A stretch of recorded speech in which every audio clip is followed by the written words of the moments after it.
So first of all, we are very pleased to have our moderator. He is the Honorable Duncan Chiu, Council Member, Technology and Innovation, HKSAR Legislative Council, to moderate this session. A big round of applause for our moderator here. Also, we are very honored to have our speakers on stage. They are Mr. Hendrick, MH co-founder and the Vice Chairman, CMGE Technology Group Limited, Board Member, Hong Kong Cyberport. A big hand for him, please. Mr. Martin To, Managing Director, Meson Network. Round of applause.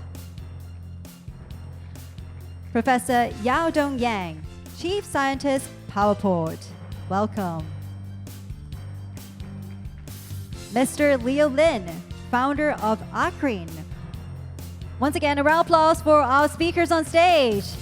And now, without further ado, I'll pass the floor to our moderator, Duncan. Duncan, over to you now.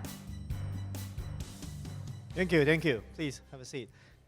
Hello, everyone. Good afternoon. Welcome, and thanks for joining DES. I'm happy to host this panel today. It's actually, I think, within the Digital Economy Summit, one of the most mentioned work is definitely Web3. We all understand that, with the government announcement and the statement on the Web3 development in Hong Kong since 2022 October, there's been lots of interest in Hong Kong. Foreign visitors, people doing Web3 or maybe in traditional finance, all coming to Hong Kong and wanted to know more about Hong Kong's development in Web3. And today we are focusing on one particular area in Web3, which is DePIN. Before I go into DePIN, I'm honored to have our list of panel speakers with me, or the experienced tech participants in the area. Maybe before we start, I want to have our speakers to do a round of introduction. Maybe Hendrick, please. Yes. Thank you, Duncan. So I'm Hendrick. I'm an entrepreneur/investor. So I have an IT company doing mobile games, so we're looking into also Web3 gaming as well. And I have a fund called China's Prosperity Capital. So we have been actively investing in disruptive technology and from robotics to AI to Web3. Yes, so very nice to see you all today. Thank you. Thank you. Please. Hello, everyone. Thanks for having me here, and thanks for inviting me by Cyberport. And I'm Martin from Meson Network. Our project highly focusing on we are a very new project, just running about 3 years. But so far, we have the Meson Network has already integrated more than 22 Tbps capacity of the bandwidth, and we use the blockchain technology to leverage all these ideal bandwidths globally.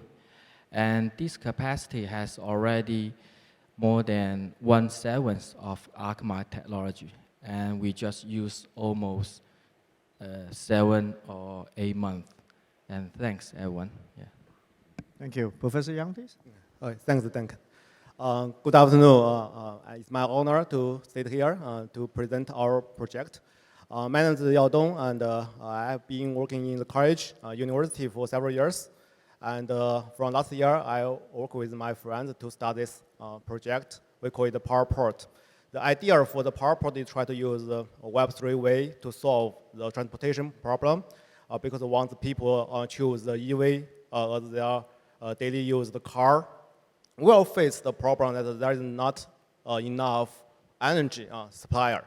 So we hope we use our Web3 solution to integrate or enhance those fundamental infrastructure to help people to share their own charger to the public. That's our idea. Thanks. Thank you. Leo, please. Thanks, Duncan. Thanks to Cyberport give this great opportunity to share what our thinking about the DePIN and also the past experience. So I'm the Arkreen's founder. My name is Leo, and so Arkreen is Web3 enabled, the DePIN enabled the energy, the data network.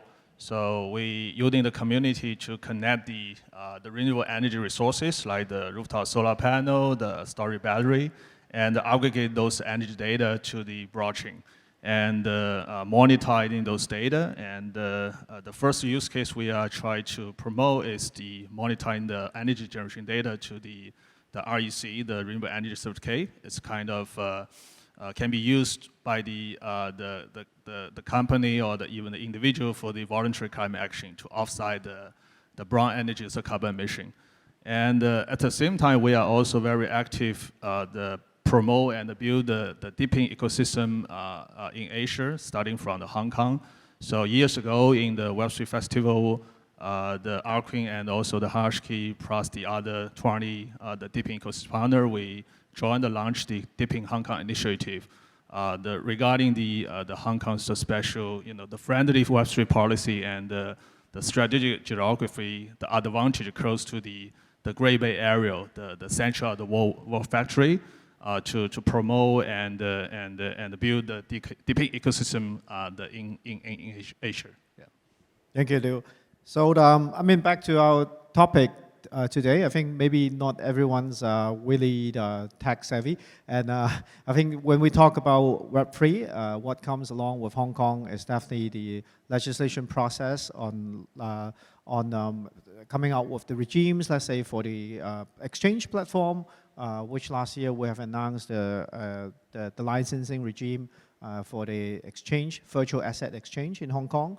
And we are now in the process of the consultation period for the stablecoin and virtual asset over the counter, right? So it comes to DePIN, which is decentralized physical infrastructure. The short form is, and is DePIN. So with the exchange license and the license regime for VA, virtual asset exchange in Hong Kong, it comes with not just dealing of traditional or crypto products that has been around the world for some time, but also new kind or new ways of tokenizations. So with the tokenization effort, we can apply to traditional security products, but also we can use tokenization to leverage a lot of assets which were idle before. This is the terms that when we come to DePIN, which is the decentralized public physical infrastructure, because there were a lot of physical infrastructures that with tokenization, we can leverage the technology to provide liquidity or trading possibility into a lot of these infrastructures, which previously were not available to a lot of the investors or maybe retail investors. So we have some petitioner today here. Maybe I want to shoot a question to everyone. And what do you think DePIN, I just mentioned a brief idea of having the physical infrastructures tokenized.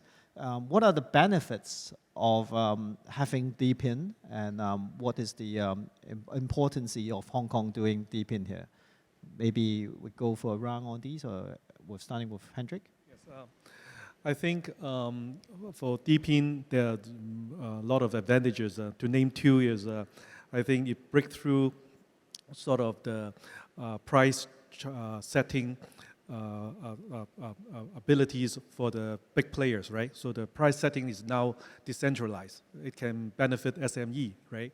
And also make good use of the utilization, so less wastage. I think there are a lot of commercial value and social values in that. And I think including Cyberport and including a lot of communities are adding more efforts on Web3 development, and we see in the Web3 week there are a lot of discussions being taken place. So I think there will be a lot of application in the future, and I think that is a lot of benefits of doing so. Thank you. Anything to add, Martin? From my opinion, I think that the tokenization and also the blockchain technology, disconstructing the traditional business model and the production relationship. And for the Meson network, we integrate a large amount of ideal bandwidth, and this scaling up speed is unimaginable in traditional market. And actually, the individuals can totally control over their data and the ideal devices, and so that is easy to build out a beneficial relationship with each other. And let me raise an example that so far we have already integrated more than 200,000 ideal bandwidth that servers in the data center. That's imaginable, and especially some Asia's company got lower capacity compared with us. And yeah, I think that's the most significant points of the benefit from DePIN to the traditional market. Yeah. Thank you. Yeah. Professor Yang?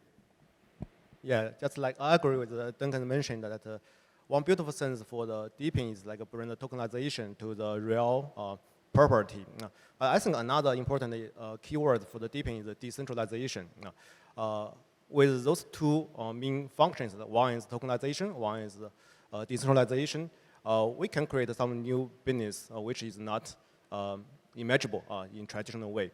For example, we are working to try to build a net of energy. We can call it a charger, EV charger network.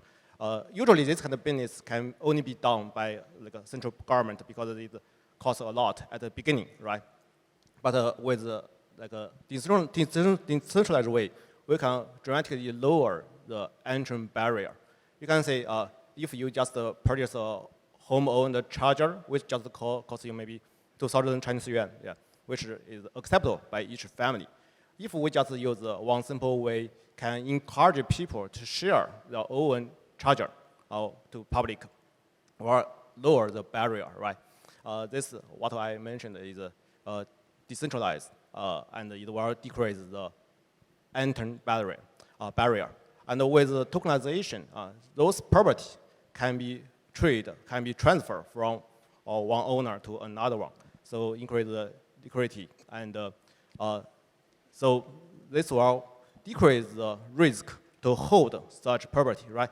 For example, if you like investigate several chargers, but after 1 year you don't want to keep it, you can trade it, you sell it very easy. So I think these two key points or key factors lead the DePIN enter the traditional business. They will create a new business model and help us to develop like new fundamental structures, infrastructures. That's my idea. Thanks. Thank you. Liu? As our understanding of the DePIN, DePIN is a decentralized physical infrastructure network, but we also think the DePIN stands as the public, the real-world asset network based on the trusted IoT data from the the physical world. So DePIN is a network. Yeah, it's not the local area network. We call it an openness. It's the permissionless, the public network. So anyone, any institution can participate to building and also using this infrastructure network. And with the incentive model, the embedded incentive model, the global collaboration, the global community collaboration can be enabled. So they can co-build and also co-home this the infrastructure network. So that's the very the kind of importance or the beauty of the DePIN model. And additionally, we're also thinking the DePIN is kind of innovative exploration of the next generation, the digital economy, the distributed digital economy. The reason is that the DePIN is the first time we have this the asset from the real world, from the physical world, natively the register, issuer, and also operator on the blockchain. That's the first the business we look at the physical world, and will with the digital technology, the trusted digital technology, which will dramatically improve the transparency, the real-time monitoring, and also the fairness of the asset status and also the business behavior, and also enable the global community collaboration. So that is very strategically important to promote the we call the next generation the digital economy. And back to the second question, the importance for Hong Kong. I think just I mentioned the years ago we promote this DePIN Hong Kong initiative because we believe that DePIN is a very suitable the category of the Web3 for Hong Kong. The first reason is it's a quite new the direction. So we just initiated this name years ago, and a lot of opportunity.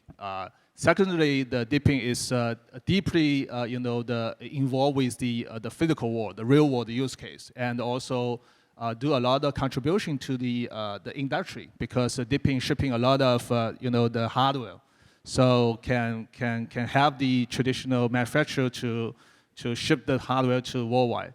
The third one is the Hong Kong has their strategic the unique advantage in terms of the location. This is a Great Bay Area, and so it's the center of the World Factory. Because today, most of the DePIN project, they are using the hardware. They need the hardware. They need the DePIN hardware. So I will see most of the DePIN hardware, coming from this area and shipped to the global. So I think that it's a strategy, the direction for the Hong Kong. Yeah, if we can have more and more DePIN developer, the DePIN project, to start their business from Hong Kong and go to the global deployment, that would be very, very valuable. Yeah. Thank you, Leo. Especially for carbon trade, with mainland China as the biggest purchaser of carbon credit in the world, so it's just natural for Hong Kong to do. And let's drill into. We have three very unique use case here for DePIN: bandwidth, which is data processing, electricity, EV, and also the carbon trade. I think these are just natural for tokenization to work because they have a lot of redundancy and wastage. And also these are sectors that definitely we need to better leverage the capacity and also improve transparency. So I think these are very obvious use case for DePIN. But the thing is, my question is, I mean, these area at the same time is also, these few industries, I wouldn't say monopolized, but I think there are a few conglomerates, right? Let's say data processing or bandwidth, electricity, and also carbon trade, right? There's only a few big players there. So how do you approach, when you're launching your service in DePIN? Do you think these big conglomerates are your partners, or is it challenges for them to adopt? Or, what do you think? Is there any challenges for the three of you when you, approach launching your business? Maybe this time go to Leo first. Any idea? Yeah, any idea about the challenges that you face in these? Yeah, I would say the challenge is it's quite new, the area, and the DePIN is kind of the first the application, the vertical, the Web3 start to touch the physical world. So because today, the incentive model is a key to driving this we call the flywheel, the effect. So today, most of the DePIN project, we are using the community, the people we call the builder, or to have to co-build this supply side of the infrastructure network.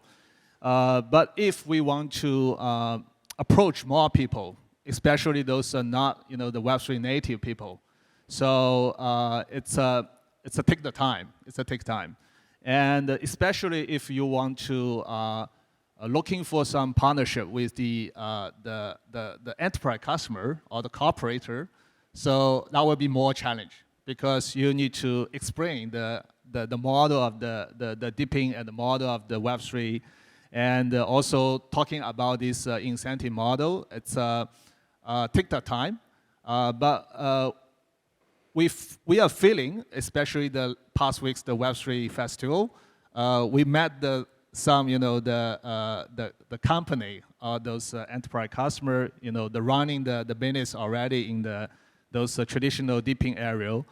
They are discussing with us and try to better understand what the DePIN and how the DePIN can have their daily business, how to help them to accelerate their skill and how to expand the business from China to the outside China. So we see this a trend. It's a challenge, but it's also a lot of opportunity. We can see the more the people, the more the enterprise customer will jump into this DePIN area, and that could be another the value of the DePIN can bring to the Web3 society as well, because we need more people to join. We need more the corporate to join, the more government support. So we need to present the scenario they can familiar. So DePIN can bring a lot of familiar scenario. It's a daily life. It's a physical world infrastructure. It's a digital infrastructure. So that's the challenge we are seeing. But I think the all of us are quite confident, right? That we can make this a challenge as the big opportunity. Yeah. And anything to add from Professor Yang? Yeah, I think there are lots of challenges, but I want to talk about two today. I think one is we call us DePIN. It's like a decentralized infrastructure, but the infrastructure for ourselves, which is leaked, is not strong enough, right? Because we want to build on the Web3, we want to build on the blockchain. So we are looking for the better infrastructure to build on it. For example, we need such like a chain link, just like I mentioned today, lots of chain we can choose. We need like adapter to connect each other. We also need a chain can with even higher TPS to deal with. We hope because deal with the IoT data is not deal with the transaction like a financial transaction. Right? That is a huge number of data. But if we deal with, we need to pay a very high gas fee. Maybe it's not a good way. So we need looking for another fundamental structures. We need a better infrastructure to build a real ready to use the DePIN on it. So this is I think one challenge. A second challenge is the design principle in DePIN, which is totally different. DePIN is quite a new idea, but IoT, Internet of Things, is not new. It's already be used every day in your daily life. So DePIN is not randomly select one IoT item device and connect to blockchain, give incentive. This is not DePIN. If we want to build a DePIN project, we just think about how to, at the beginning, to make the data is trustable, right? Since this device, this data produced by this device is be owned by individual. So how to keep this data, this device is trustable? This is the fundamental question. So you need to solve this problem at the beginning. Otherwise, you ship out your device, people will break it because there are incentive inside. People want to get the incentive, don't want to pay anything, right? So you need to make this device very robust, very trustable. So the design principle for the DePIN, which is quite different, is not just connect the IoT device to the internet, to the blockchain. So we think during this process, we need to solve lots of challenges, as Leo mentioned. Yeah. But we have confidence. Yeah, we believe with lots of people working in this field, we will have better infrastructures. As I just talked to Leo, here is try to build some modules over to other people to use. I think in future we can solve this problem. Yeah. Thank you. Martin? For the challenge, I think that we should split it into different parts. For some enthusiasts, especially some enthusiasts from traditional market, because we are in the bandwidth market, so that we work with some hard devices and data center. As I can see that a lot of traditional OEM factory, these hard devices producer or manufacturers want to join in the Web3 because they see that the supply chain has already changing and also the business model has already changed. They see that probably they can use the Web3 like a tools to selling their products. But the problem is they are follow their traditional ways and using the previous pattern to the working pattern to solve a brand new problems. They are not the Web3 native developers. So probably that's the problem they are facing. So they open the Twitter, they open the social media. Probably they think they can build out a very strong community, but the fact is not. They are not using the native language to talk with those developers in the Web3. And all the members in the Web3 probably will not choose to support it or some kind of probably mining on it to buy his idea.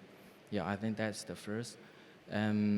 The second is is for the professional builder in the Web3 is though that it's easy for us to incentive a large amount of those resources.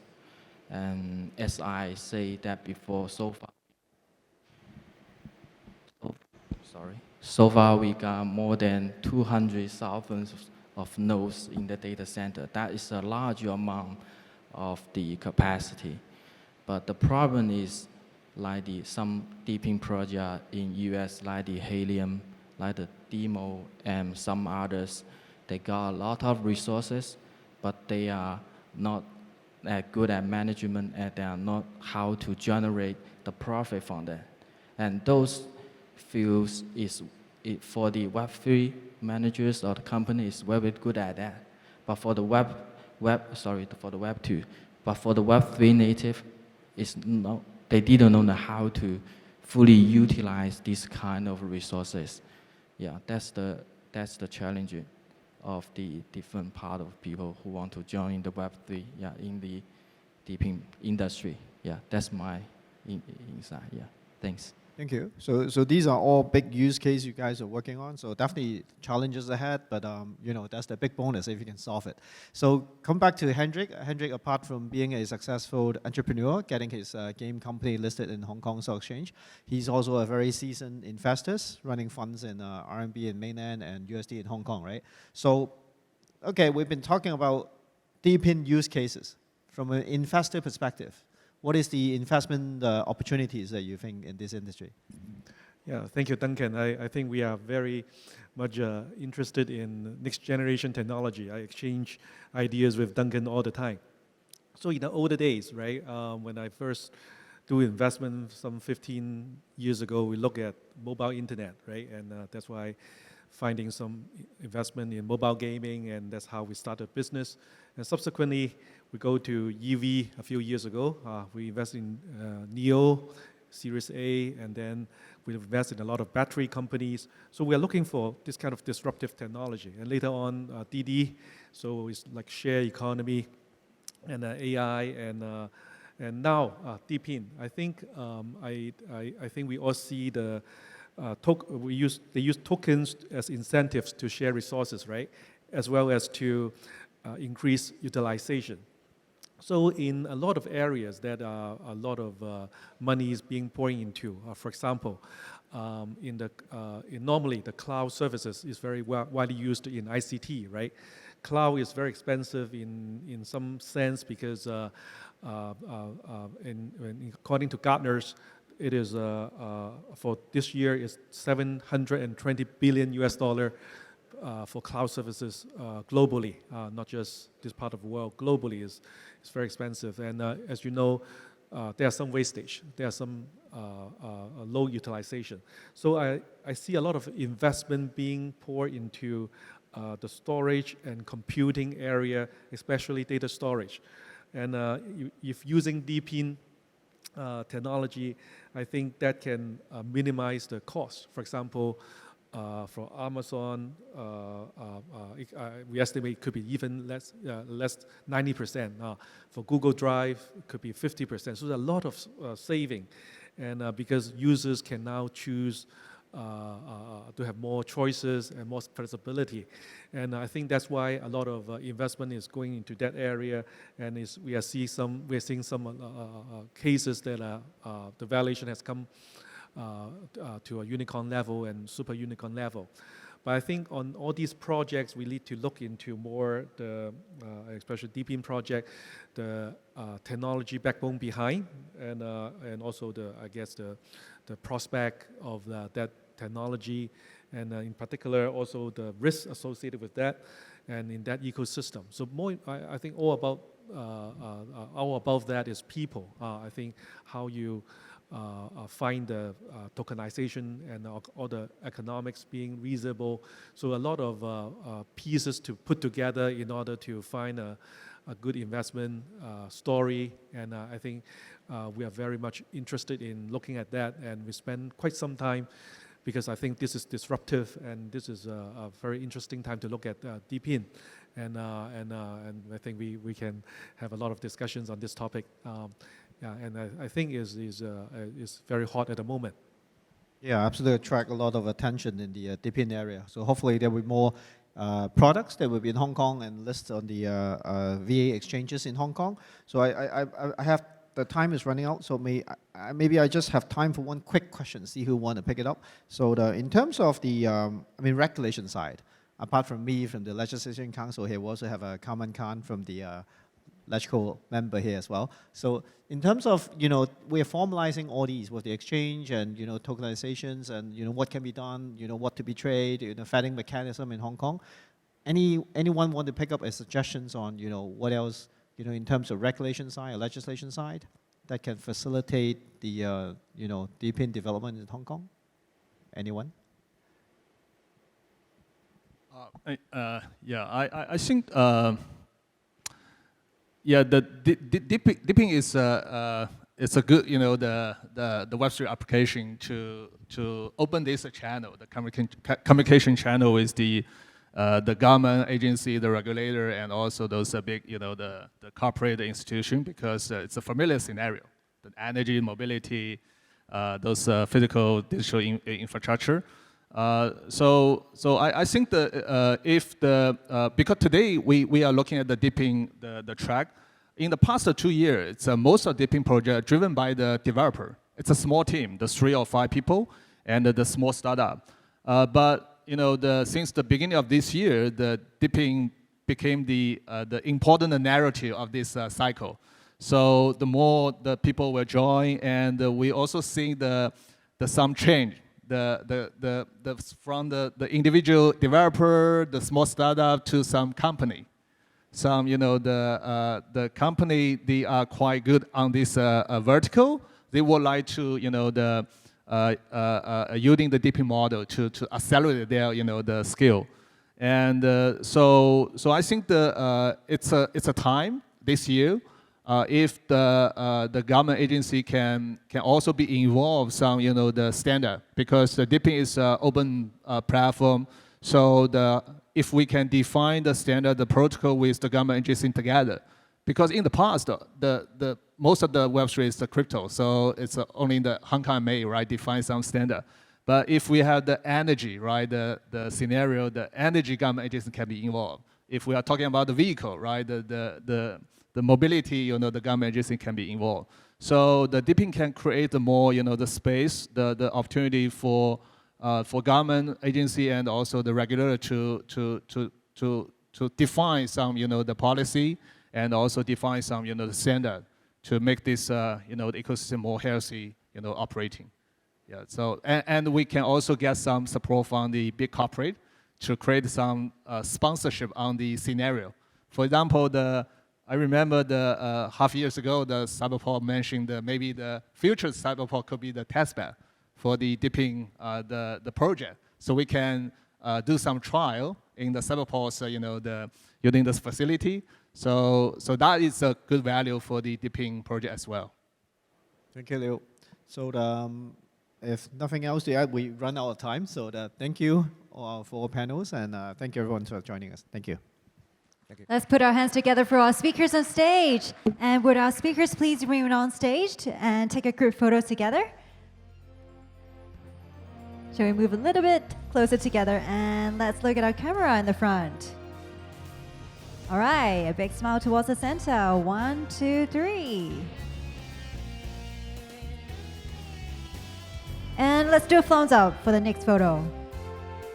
And When you're ready, 1, 2, 3, big smile. Thank you. Once again, a big round of applause for our speakers on stage. Thank you so much for the fascinating discussions. We loved it. Thank you.